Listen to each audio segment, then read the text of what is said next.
اور دیکھا کہ سارم بیگ پر تکیہ رکھ کے سو رہا ہے۔ یہ بات پروفیسر منیر صاحب کو ناگوار گزری۔ اس نے ایک ٹھنڈے پانی کی بوتل منگوائی اور پھر وہ پانی سارم کے اوپر پھینک دیا۔ بیچارہ اپنی جگہ سے اٹھا تو کلاس کے تمام لڑکے اور لڑکیاں اس کا مذاق اڑانے لگے۔ پروفیسر صاحب اس سے کہنے لگے کہ یہ مت سمجھنا کہ کلاس میں پہلی پوزیشن لینے کے بعد تمہارا امیج ہمارے دلوں میں اچھا ہو جائے گا۔ ایسا ہرگز نہیں ہو سکتا۔ تمہارے بارے میں ہم سب جانتے ہیں کہ تم ایک آوارہ لڑکے ہو، بدقسمتی سے ہمارے ادارے میں پڑھتے ہو۔ میں نے بہت کوشش کی کہ کسی طرح تم اس ادارے سے چلے جاؤ، لیکن اب تو ایسے محسوس ہوتا ہے کہ تمہیں پورے 4 سال جھیلنا پڑے گا۔ آئندہ اگر میری کلاس میں سونے کی کوشش کی تو کلاس کے اندر آنے کی تمہیں بالکل اجازت نہیں ہے۔ اپنا بیگ اٹھاؤ اور یہاں سے دفع ہو جاؤ۔ سارم نے بیگ اٹھایا اور کلاس سے چلا گیا۔ مجھے یہ بات بہت عجیب محسوس ہوئی۔ جس قد کاٹ کا وہ لڑکا تھا، مجھے تو ڈر لگ رہا تھا۔ ایسے محسوس ہو رہا تھا کہ پروفیسر صاحب اس کی جس طرح بےعزتی کر رہے ہیں، شاید یہ پروفیسر صاحب سے لڑ جائے گا، مگر اس نے ایسا بالکل نہ کیا اور خاموشی سے کلاس سے باہر چلا گیا۔ وقت گزر رہا تھا۔ اسی طرح دوسرے سیمسٹر میں بھی اس نے پہلی پوزیشن حاصل کی۔ 4 سیمسٹر گزر جانے کے باوجود میری تقریباً تمام لڑکوں سے کسی نہ کسی سلسلے میں بات چیت ہوتی رہتی تھی۔ پڑھائی کے سلسلے میں یا پھر کسی حوالے سے میں ان کے آمنا سامنا ہوا تھا، مگر یہ بات عجیب تھی کہ 2 سال گزر جانے کے باوجود سارم سے میری بات نہ ہو سکی۔ وہ مجھے عجیب و غریب نظروں سے دیکھتا ضرور تھا، لیکن زبان سے کچھ نہیں بولتا تھا۔ اس کی آنکھوں سے یہی محسوس ہوتا تھا کہ وہ مجھے پسند کرتا تھا، مگر حقیقت یہ تھی کہ سارم مجھے پسند نہیں تھا۔ اس کی وجہ یہ تھی کہ میں اسے جانتی نہیں تھی۔ اس کے بارے میں جو سب نے مشہور کر رکھا تھا کہ اس کا امیج میری نظروں میں کچھ ٹھیک نہیں تھا۔ آخری سیمسٹر کا آخری مہینہ جاری تھا، ایگزام قریب تھے اور تمام طالب علم تیاریوں میں مصروف تھے۔ یہ آخری پیپر تھا۔ آخری پیپر دے کے جیسے ہی میں نے بیگ اٹھایا اور بس میں سوار ہوئی تو بیگ کی جیب میں ایک خط پڑا تھا۔ میں نے خط کھول کر پڑھا تو اپنی آنکھوں پر یقین نہ آیا۔ یہ سارم نے میرے نام خط لکھا تھا۔ اس نے اپنی محبت کا اظہار کیا تھا۔ مجھے آپ بہت پسند ہیں، میں آپ کو ساری زندگی خوش رکھوں گا، اس طرح کی اس نے خط میں باتیں لکھی تھی۔ خط پڑھ کر میں تو آگ بگولا ہو چکی تھی۔ مجھے بہت غصہ آیا تھا۔ بس چل پڑی تھی، ورنہ میں تو پرنسپل کے پاس شکایت لے کر چلی جاتی۔ مجھے اگلے دن کا انتظار تھا۔ اس گھٹیا انسان کی جرت کیسے ہوئی کہ اس نے میرے نام خط لکھا؟ اگلے دن میں نے پرنسپل صاحب کو وہ خط دکھایا۔ منیر صاحب کو جیسے ہی اس بات کا علم ہوا تو اسے بھی بہت غصہ آیا۔ وہ چیخ رہا تھا، چلا کر پرنسپل صاحب سے کہنے لگا کہ میں نے آپ سے پہلے بھی کہا تھا کہ کسی طرح اس لڑکے کو ادارے سے باہر پھینک دیجئے، یہ ہمارے لائق نہیں، لیکن آپ نے میری بات پر عمل نہ کیا۔ اب خود نتائج دیکھ لیجئے۔ پرنسپل صاحب نے سارم کو اپنے آفس میں بلایا اور خط دکھایا۔ اس کے بعد پوچھا کہ یہ خط تم نے لکھا ہے؟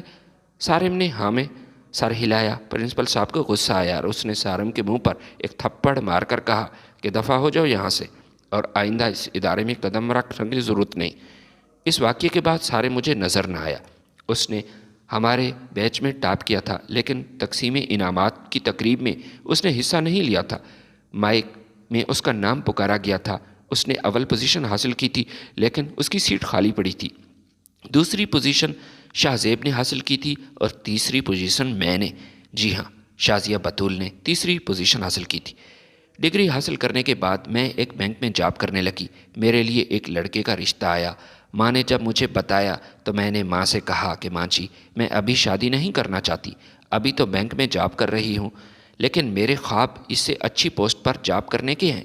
ماں مجھے سمجھانے لگی کہ بیٹی میری بات غور سے سنو، آج کل کے دور میں لڑکیوں کے لیے اچھے رشتے آنا بہت مشکل بات ہے۔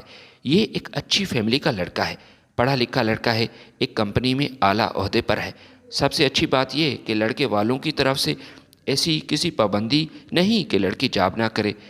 ایسے تم اپنے خواب پورے کر سکتی ہو، شادی کے بعد بھی تم اپنے کیریئر پر توجہ دے سکتی ہو۔ میں نے اپنی رضامندی ظاہر کی، لیکن میں نے کہا کہ لڑکے کو تو میں نے دیکھا تک نہیں، ایک دفعہ تو میں اس سے ضرور ملنا چاہوں گی، آخر یہ زندگی بھر کا معاملہ ہے۔ ماں نے کہا اگر تم ملنا چاہتی ہے تو کوئی مسئلہ نہیں، لیکن میرے پاس اس کی تصویر موجود ہے۔ ماں نے بیگ میں سے جیسے ہی تصویر نکالی اور میں نے دیکھی تو مجھے اپنی آنکھوں پر یقین نہ آیا۔ میری آنکھوں کے سامنے شاہ زیب کی تصویر تھی، جو پہلے سے بھی زیادہ ہینڈسم لگ رہا تھا۔ تصویر کو دیکھ کر میری ماں کو اس بات کا اندازہ ہو چکا تھا کہ لڑکا مجھے پسند ہے۔ میرے چہرے کی مسکراہٹ نے اسے یہ بات بتائی تھی۔ ماں سے کہا، ماں جی میں آپ کو یہ بات بتانا چاہ رہی ہوں کہ شاہ زیب تو میرا کلاس فیلو تھا۔ یہ بات سن کر ماں حیران ہوئی، مجھے گلے سے لگا کر کہا، لڑکا پسند ہے نا؟ میں نے ہاں میں سر ہلا دیا۔ مہندی کی رات میری کزن کرن نے ضد کی کہ مجھے سیلون سے تیار کروائے گی۔ اس نے اپنی پسند کا بیوٹی پارلر میرے لیے بک کروایا تھا۔ اس کی خواہش تھی کہ میں وہیں سے تیار ہوں۔ شام کے بعد کرن مجھے گاڑی میں لے گئی۔ یہ میری زندگی کی سنہری دلکش شام تھی۔ مجھے اندر سے بہت خوشی محسوس ہو رہی تھی۔ سیلون میں مجھے دلہن کے روپ میں سجایا گیا، اور اس کے بعد جیسے میں باہر آئی تو شاپ کے باہر ہماری گاڑی کے سامنے ایک گاڑی آئی جس میں کچھ نقاب پوش لوگ بیٹھے تھے۔ گن پوائنٹ پر انہوں نے اپنی گاڑی میں ہمیں بٹھایا۔ اتنی تیزی سے انہوں نے کارروائی کی کہ ہمیں سنبھلنے کا موقع نہ ملا، نہ ہی مدد کے لیے کسی کو پکار سکے۔ جو شخص گاڑی ڈرائیو کر رہا تھا اس کی آنکھیں جانی پہچانی سی معلوم ہوتی تھیں، لیکن ایسا لگتا تھا کہ جیسے میں نے اسے کبھی دیکھا ہے، لیکن اس کا چہرہ ڈھکا ہوا تھا، اس لیے پہچاننے میں ناکام ہوئی۔ میں اس کے سامنے التجا کر رہی تھی کہ کل میری شادی ہے، خدارا ہمارے ساتھ ایسا ظلم مت کیجیے۔ آج مہندی کی رات ہے اور اس رات ہمارے گھر میں ہونا ضروری ہے۔ مگر اس نے کسی بات کا جواب تک نہ دیا، بس یہ تیزی سے گاڑی چلا رہا تھا، شہر سے دور جانے کی کوشش کر رہا تھا۔ میں بار بار اس سے پوچھ رہی تھی کہ بھائی ہمیں کہاں لے کر جا رہے ہیں؟ خدارا ہمارے ساتھ ایسا مت کیجیے، میرے گھر والے کسی کو منہ دکھانے کے قابل نہیں رہیں گے۔ ہمارے پاس تو اتنے پیسے بھی نہیں کہ ہم تاوان کی رقم ادا کر سکیں۔ شہر سے باہر ویران علاقے میں ایک حویلی تھی جہاں ہمیں لایا گیا۔ مجھے اور کرن کو ایک کمرے میں بند کیا گیا۔ ہم دونوں پریشان تھی اور ابھی تک نہیں جانتی تھی کہ ہمیں اغوا کرنے کا آخر مقصد کیا ہے۔ بظاہر تو ایسے محسوس ہو رہا تھا کہ ہمارے اغوا کے پیچھے تاوان کی رقم حاصل کرنا ہے، مگر ابا کے پاس تو کچھ نہیں تھا۔ یہ سوچ کر میں پریشان تھی۔ ایک ہی صورت میں ابا مجھے اس مصیبت سے نجات دلا سکتے تھے اور تاوان کی رقم ادا کر سکتے تھے کہ وہ اپنا گھر بیچ دیتے، کیونکہ ذاتی مکان کے علاوہ ہمارے پاس کوئی پراپرٹی نہیں تھی۔ تھوڑی دیر بعد ایک قداور شخص کمرے میں داخل ہوا اور اس کے ساتھ ایک مولوی صاحب بھی تھا۔ اس نے چہرے سے نقاب ہٹایا تو میں حیران ہوئی۔ ہمیں اغوا کرنے والا شخص کوئی اور نہیں بلکہ سارم تھا۔ میں نے سارم سے کہا کہ تجھے شرم سے ڈوب مرنا چاہیے، آخر تم نے اس بات کا ثبوت دے ہی دیا کہ لوگ تمہارے خلاف کیوں تھے، کیوں سارے طالب علم اور پروفیسر تجھ سے نفرت کرتے تھے، تم ہو ہی نفرت کے لائق، اور اب تم نے ایسی حرکت کی ہے۔ سارم کہنے لگا، زیادہ باتیں مت کرو، میں یہاں تمہاری باتیں سننے نہیں بلکہ تمہیں یہ بتانے آیا ہوں کہ آج رات ہمارا نکاح ہے۔ آج رات ہی تم میری بیوی بن جاؤ گی اور اس کے بعد اپنے گھر واپس چلی جانا، اور یاد رکھنا نکاح پہ نکاح حرام ہے، ایسی حرکت دوبارہ نہ کرنا۔ میں نے کہا، ایسے کیسے ممکن ہے؟ میری منگنی شاہ زیب سے طے ہے، کل ہمارا نکاح ہے، خدارا ہمارے ساتھ ایسا مت کریں۔ مولوی صاحب نکاح پڑھانے کے لیے تیار بیٹھے تھے اور میرا جسم سر سے لے کر پاؤں تک کانپ رہا تھا۔ میں پسینے میں شرابور تھی اور میری دوست کرن بہت پریشان تھی۔ میں نے سارم سے کہا، مجھے موت تو قبول ہے لیکن تمہاری بیوی بننا میں یہ برداشت نہیں کروں گی۔ اگر مجھ پر احسان کر سکتے ہو تو مجھے اپنے گھر ڈراپ کرو، ورنہ زہر لا کر دو، میں مرنا چاہتی ہوں، میں یہ ذلت کی زندگی نہیں جینا چاہتی۔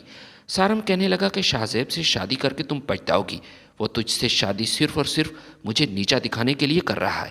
مانتا ہوں کہ تمہارے بیگ میں خط رکھ کر میں نے غلطی کی، مگر میں مجبور تھا، تم سے محبت کرتا تھا، تجھے اپنی زندگی میں لانے کی کوشش کر رہا تھا، لیکن اس کا الٹ ہوا، تم تو مجھ سے پہلے سے بھی زیادہ نفرت کرنے لگی۔ لیکن یقین کرو کہ شاہ زیب تجھ سے شادی صرف اور صرف میری وجہ سے کر رہا ہے۔ میں نے ان سے کہا کہ تم جھوٹ بولتے ہو، ایسی کیا وجہ ہے کہ وہ تمہاری وجہ سے مجھ سے شادی کر رہا ہے؟ سارم کہنے لگا کہ شاہ زیب مجھ سے حسد کرتا تھا۔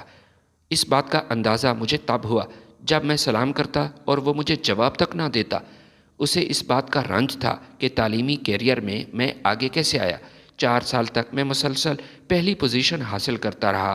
یہ بات شاہ زیب سے برداشت نہ ہو سکی اور وہ حسد کی بیماری میں مبتلا ہو چکا تھا۔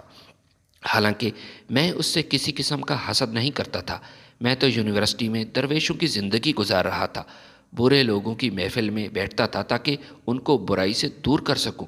میں اپنی اس کوشش میں کافی حد تک کامیاب ہو چکا تھا۔ لڑائی تب کرتا تھا جب زبان سے کوئی میری بات سمجھ ہی نہ پاتا۔ سب کو یہی لگتا کہ میں غلط ہوں، لیکن میں غلط نہیں تھا۔ میں نے اس سے کہا کہ مجھے تمہاری کسی بات کا یقین نہیں۔ تم چاہے جیسے بھی ہو، اچھے یا برے، مجھے اس بات سے کوئی فرق نہیں پڑتا۔ بس اگر تم اس بات کا دعویٰ کرتے ہو کہ تم مجھ سے محبت کرتے ہو، یا ابھی بھی تمہارے دل میں میرے لیے کوئی جگہ ہے، تو مجھ پر یہ احسان کرو اور مجھے اپنے گھر واپس ڈراپ کرو اور یہ نکاح نہ کرو۔ میری یہ بات سن کر سارم خاموش ہو گیا اور ڈرائیور سے کہا، جاؤ اسے اپنے گھر ڈراپ کر کے آؤ۔ ڈرائیور نے ہمیں گاڑی میں بٹھایا تو کرن نے ڈرائیور سے گزارش کی کہ بھائی، گھر جانے کی بجائے اس بیوٹی پارلر کی طرف لے جاؤ، ہماری گاڑی ادھر ہی کھڑی ہے، کافی دیر ہو گئی ہے، گھر والے پریشان ہوں گے، ہو سکتا ہے وہ ہمیں تلاش بھی کر رہے ہو۔ ڈرائیور نے گاڑی اس سیلون کی طرف موڑی جہاں شازیہ دلہن بنی تھی۔ خوش قسمتی سے ہماری گاڑی ابھی بھی ادھر تھی۔ کرن نے مجھے گاڑی میں بٹھایا اور پھر جلدی سے گھر روانہ ہوئی۔ گھر والے پریشان تھے کہ اتنی دیر کیوں لگی ہے، لیکن خدا کا شکر ہے کہ کسی کو کانوں کان خبر نہ ہوئی کہ ہمارے ساتھ کیا معاملہ پیش آیا، اور اللہ نے سارم کے دل میں بھی نرمی ڈال دی اور اس نے ہمیں گھر جانے کی اجازت دی، ورنہ میری بہت بڑی بدنامی ہو رہی تھی۔ اگلے دن شاہزیب بارات لے کر آیا، مجھے بیاہ کر اپنے گھر لے گیا۔ شروع میں شاہزیب کا رویہ بہت ہی اچھا تھا، اور دل ہی دل میں نے یہ محسوس کیا کہ سارم جھوٹا تھا اور وہ مجھے بہکا رہا تھا۔ شاہزیب مجھے واقعی پسند کرتا تھا، اس لیے مجھ سے شادی کی، یہ کسی بدلے کی یا کسی حسد کی وجہ سے نہیں تھا۔ مگر جیسے جیسے وقت گزر رہا تھا، شاہزیب کا بھیانک چہرہ میرے سامنے آیا۔ مجھے اپنی بربادی اس وقت محسوس ہوئی جب وہ کہے لگا کر سارم کو فون کر کے کہہ رہا تھا کہ تمہاری محبوبہ میری بیوی بن چکی ہے، ایک ایسی لڑکی جو تجھے پسند تھی، لیکن میں نے اسے حاصل کر لیا۔ میں نے تجھ سے کہا تھا نا کہ میں تمہاری محبوبہ کو لے اڑوں گا۔ تعلیم کے میدان میں تو بازی لے گیا، لیکن تمہارے حصے کے پیار کو حاصل کر کے مجھے کافی سکون ملا۔ اب دیکھو میں اس کے ساتھ کیا سلوک کرتا ہوں، تمہاری محبوبہ کو اتنا بدنام کروں گا کہ کسی کو منہ دکھانے کے قابل نہیں رہے گی، اور اس کی تکلیف تجھے ہوگی۔ اس نے اپنے دوستوں کو اپنے گھر پر دعوت دے رکھی تھی اور اس کے ارادے کچھ ٹھیک نہیں تھے۔ میں نے گھر سے بھاگنا شروع کیا، بھاگی جا رہی تھی، اپنی قسمت پر بھی رو رہی تھی کہ قسمت نے میرے ساتھ کیسا کھیل کھیلا۔ مجھے ان تمام پروفیسروں سے نفرت ہو رہی تھی، بلکہ خود سے بھی نفرت ہونے لگی تھی کہ ہم کتنے بے وقوف تھے کہ سارم کو پہچاننے میں ناکام رہے۔ وہ دکھنے میں آوارہ لیکن اندر سے ہیرا تھا، ایک اچھا انسان تھا، جبکہ مجھ سمیت یونیورسٹی کی تمام لڑکیاں شاہزیب کو پسند کرتی تھیں۔ ظاہری طور پر کافی ڈیسنٹ لڑکا نظر آتا تھا، لیکن اندر سے شیطان تھا، ایک ایسا شیطان جس نے اپنی بیوی کو بھی نہ بخشا۔